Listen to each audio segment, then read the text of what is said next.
Swift.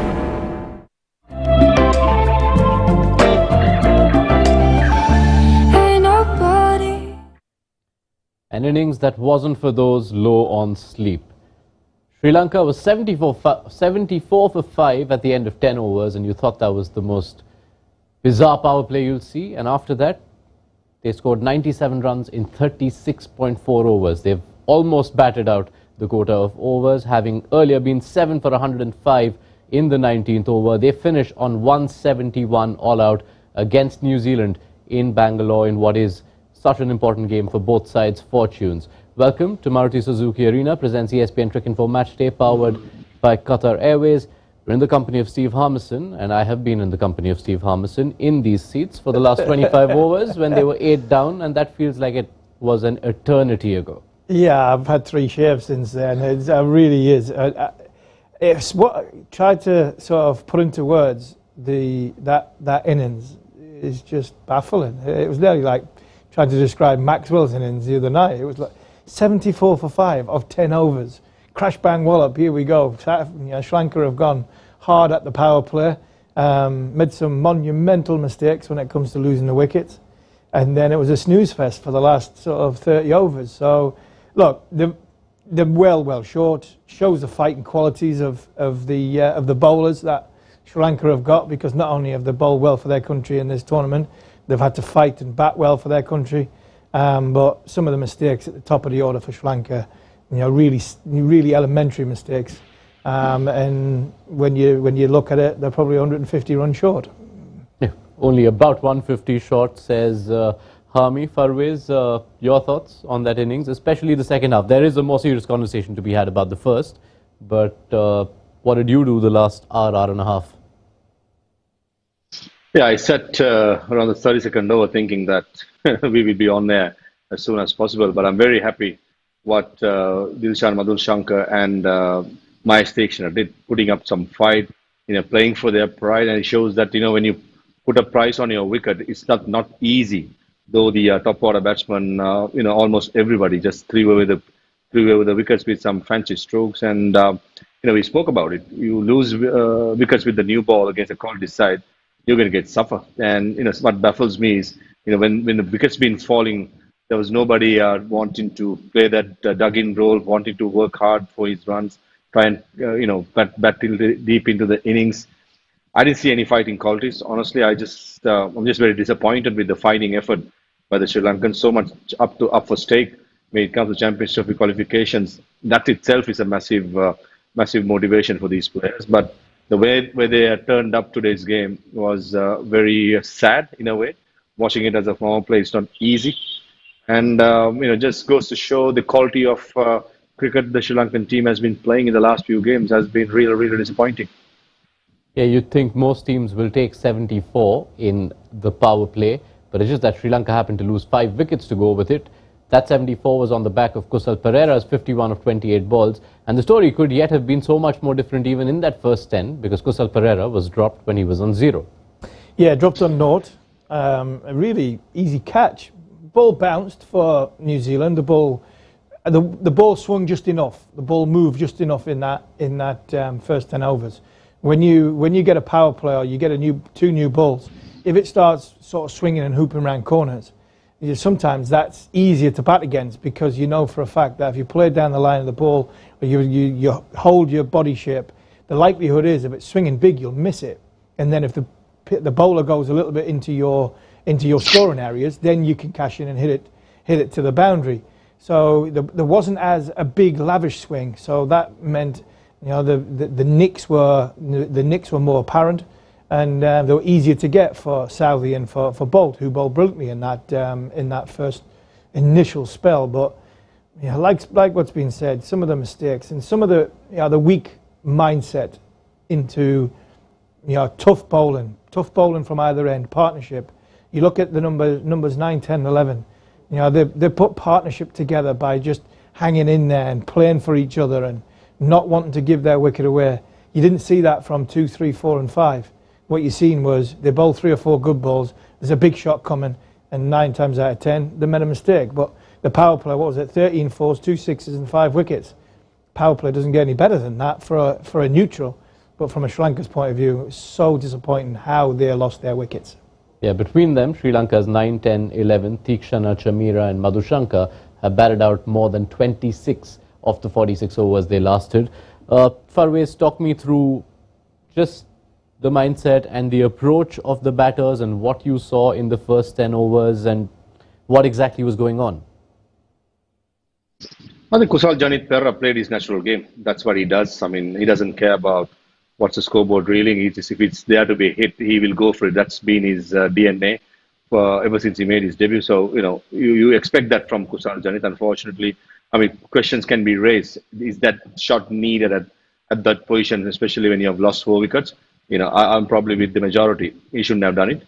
And Kusal Mendis, he's trying his best to come out of the rot what he is going through. I saw a stat in the app, ESPN Cricket for app, first two games, 198 runs, and the last 7, 96 runs. That is just not good enough for a number 3 batter, and especially when you're captaining a side. So again, that was a decent delivery, probably middle stump going across the right-hander, trying to go across towards square leg. Was the shot on? I don't think so, because it was a new ball, hard new ball.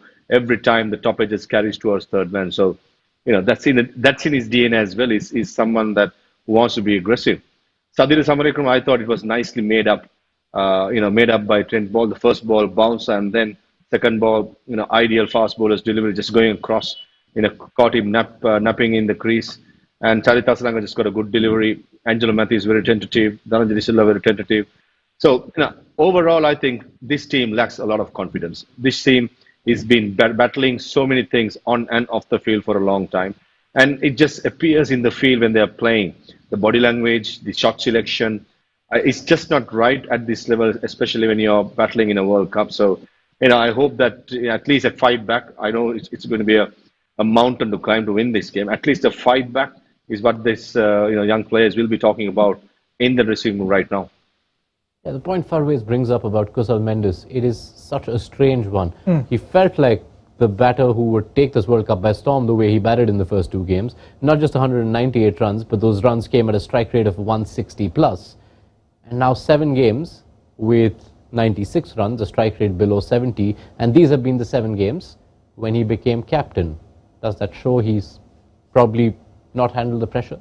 Yeah, I think the pressures of captaincy, the burden of a youngish side, the responsibility of leading from the front have really weighed on the shoulders of Mendis. But I think the disappointing thing that I would say about the way he's played them 7 innings, there's probably more than one innings where you think, it doesn't matter if you're captain or not, that's a poor shot. That's a poor shot. That's pressure. That's pressure put on by bowlers, and there's a weakness in the temperament, a weakness in the mentality. And I think too many times out of them 7 innings that he's not got a good ball. When you go out, when you're captain, yes, the weight of the world is on your shoulders when you go out in the field. When you go out to bat, you'd like to think you'll not leave the captaincy to one side, but you go with the same sort of processes that you would whether you're a captain or you weren't captain. And unfortunately, some of the dismissals in them 7 innings have been really, really poor for a number 3 batter. Farveez, without being too harsh and accepting the fact that it is a tough gig to be made captain right in the middle of a World Cup, is it potentially a worrying sign? This could be someone who Sri Lanka look at as a future skipper, that the way this campaign played out for him after he became captain, is that a cause for concern? I mean, the most disappointing thing for me is that Kusal Mendis has been earmarked as the next leader. He's been groomed for a while as the vice captain for the Shanak, and he has taken that responsibility. And from under 19 levels, he has been captaining. But for some reason, maybe even I think it's maybe a little too much on his shoulders. I mean, sometimes when you're an aggressive player, yes, 1 or 2 innings you could play a bad shot and you come inside as to the dressing room. You should be able to speak to the other players. Saying that, to get them do the job, even though you couldn't do it. But the problem is, when you fail for 7 games on the trot, even I can't remember when was the last time it was a good delivery and got out, and maybe Avi said, oh, that was a good gig and he got out.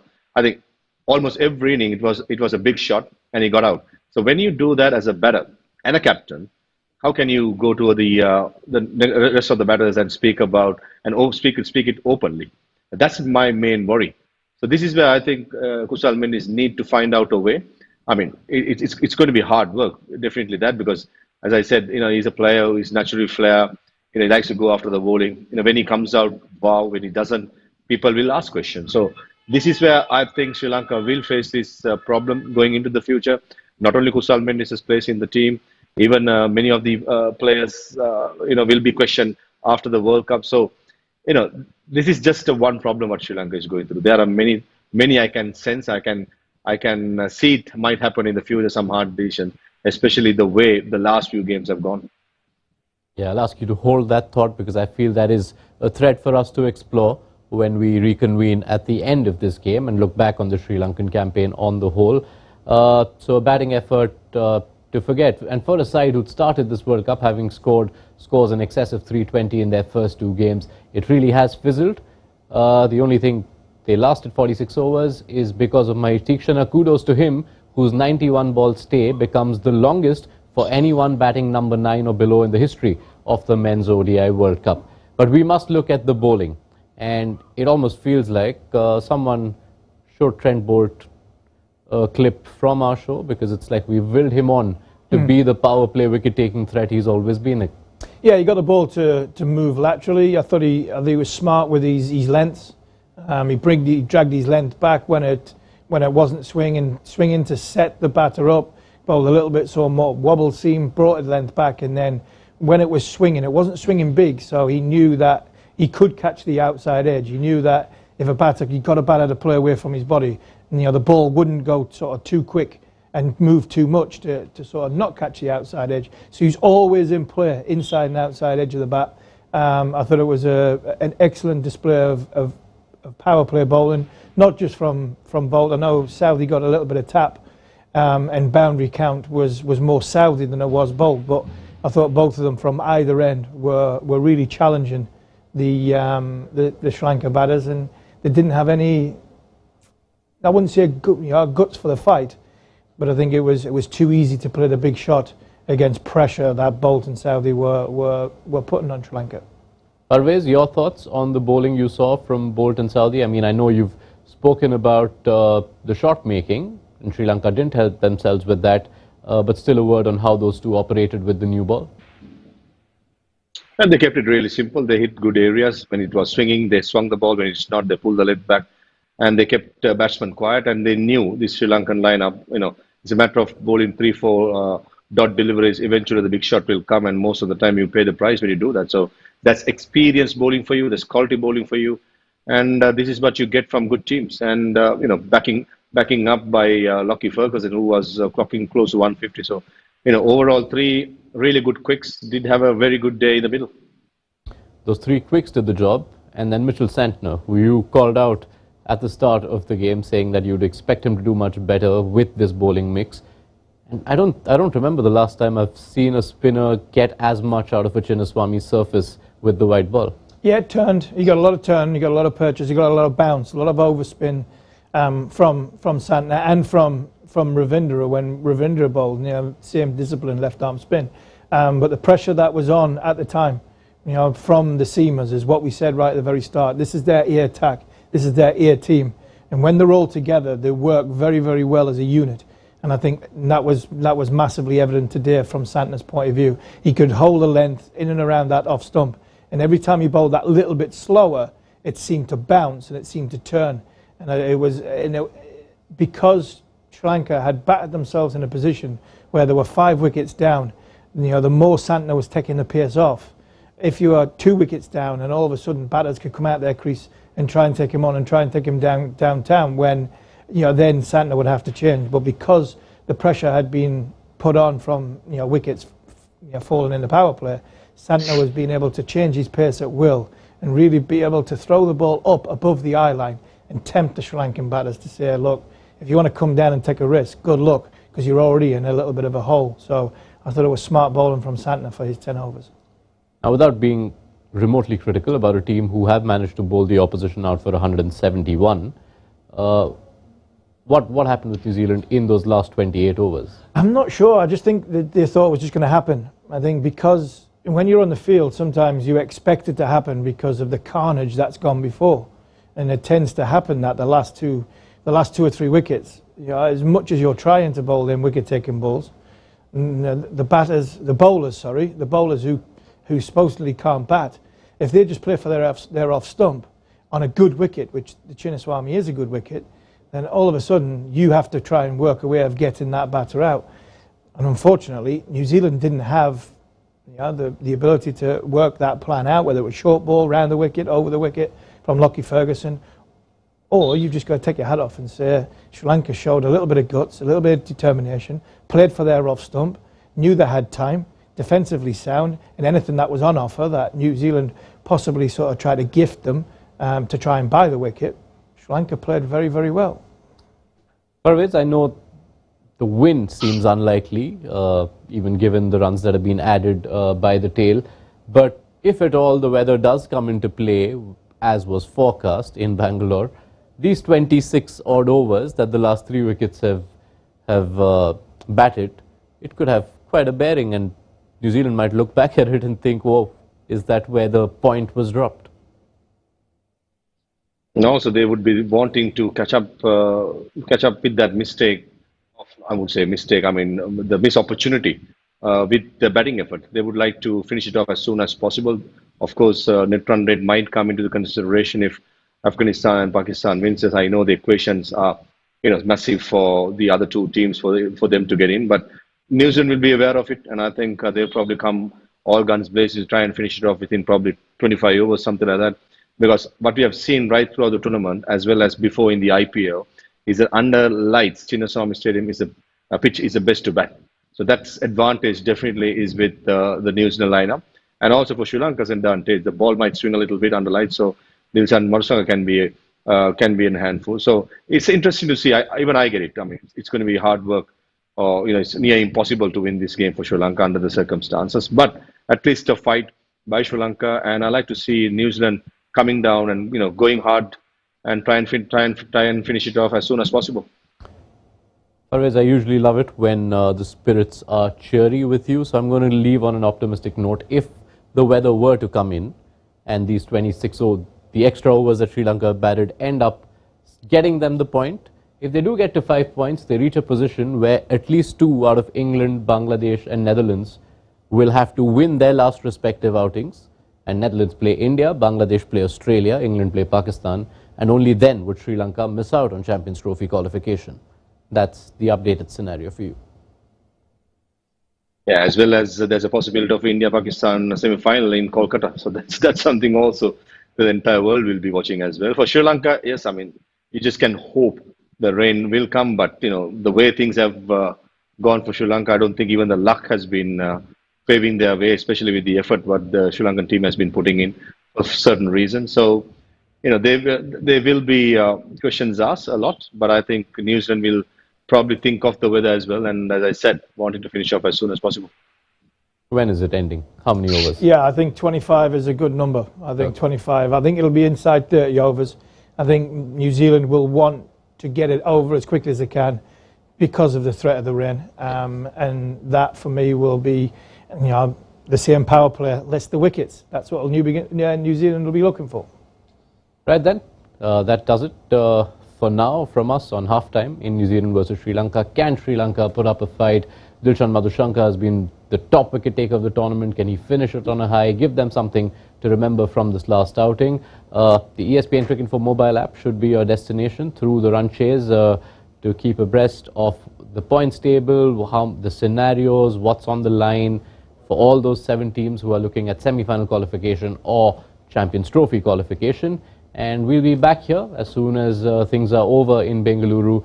Be sure to join us then on Maruti Suzuki Arena presents ESPN Cricket Info Matchday, powered by Qatar Airways.